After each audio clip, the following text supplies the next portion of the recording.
Poets ফাউন্ডেশনের আন্তর্জাতিক কবিতা দিবস পালন। ইউনেস্কো স্বীকৃত পোয়েটস ফাউন্ডেশনের পক্ষ থেকে কেন্দ্রীয়ভাবে আয়োজিত সারা ভারতবর্ষ বিদেশের সঙ্গে ২৬তম বিশ্ব কবিতা দিবস মহা সমারোহে উদ্যাপিত হল ২১শে মার্চ ২০২৫ শুক্রবার কলকাতার শরৎ স্মৃতি সদনে। সংস্থার প্রতিষ্ঠাতা প্রধান উপদেষ্টা প্রাক্তন আমলা ও সাহিত্যিক প্রদীপ কুমার চৌধুরী বিশ্ব কবিতা দিবসের সূচনা ও তাৎপর্য ব্যাখ্যা করেন। পোয়েটস ফাউন্ডেশন প্রকাশিত ৩টি বই, দীপেশ চন্দ্র নাথের রস্যদীর্ঘ, বিপুল বিহারী হালদারের অগ্নিপথে তীর্থযাত্রা দ্বিতীয় সংস্করণ ও আ জার্নি থ্রু ফায়ার এবং দুটি পত্রিকা প্রদীপ কুমার চৌধুরী সম্পাদিত সাহিত্য সাগর ও পোয়েট্রি টুডের আবরণ উন্মোচন করা হয়। শতাধিক কবির অংশগ্রহণে কবিতা পাঠ, আবৃত্তি, গান ও কবিতার আলোচনা হয়। সভাপতিত্ব করেন প্রফেসর জগদীন্দ্র মণ্ডল। ধন্যবাদ জ্ঞাপন করেন সাধারণ সম্পাদক মানস চক্রবর্তী। অংশগ্রহণকারী প্রায় শতাধিক কবি, বাচিক শিল্পী প্রত্যেককে মানপত্র দিয়ে সম্মানিত করা হয়। এদিন উর্মি বসু ও সিলভেসার যথাক্রমে সুমিত বেরা ও দেবাশিস দণ্ডের রচিত মানভূম ভাষার কবিতা আবৃত্তি সাহিত্যের এই অনুষ্ঠানটিকে অন্য মাত্রায় নিয়ে যায়।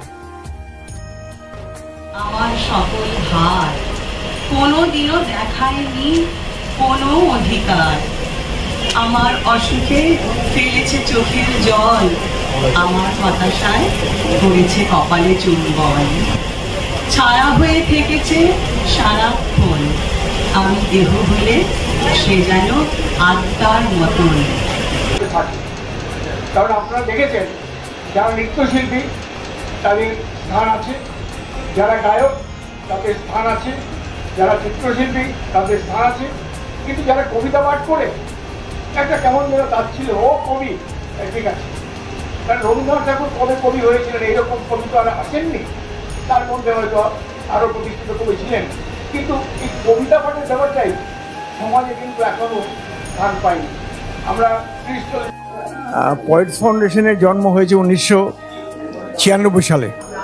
তো আমরা কবিতা নিয়ে তো অনেক দিন থেকেই আন্দোলন করছি, কবিতা নিয়ে আলোচনা করছি, চর্চা করছি।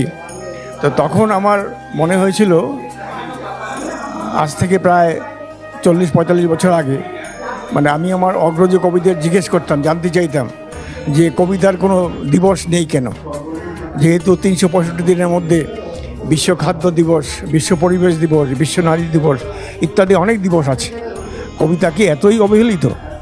তো আমার অগ্রজ কবিরা বলতেন, সুনীলদা, শক্তিদা, নীরেন্দ্রনাথ চক্রবর্তী, বলে হ্যাঁ এটা হওয়া উচিত, কিন্তু কাজ এগোচ্ছিল না। তো এই নিয়ে চলছিল। তো আমার দেশে বিদেশে বহু জায়গায় যাতায়াত, পড়াশোনার জন্য, চাকরি সূত্রে। তো এই দিবসটি পাওয়ার জন্যে একটা বিরাট আন্দোলনের দরকার, তার লেখালেখি পরিস্থিতি।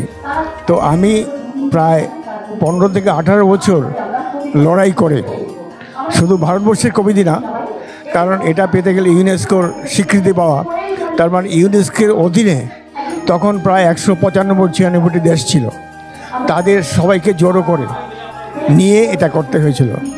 তো এই নিয়ে আমার লেখালেখি অনেক আছে।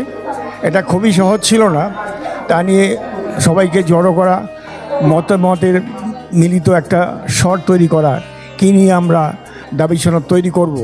তারপরে আমাদের ইলেকশনে যেতে হয়েছিল। তখন থার্ড ওয়ার্ল্ড কান্ট্রিতে মানে ভারতবর্ষ কোনো স্থানই ছিল না।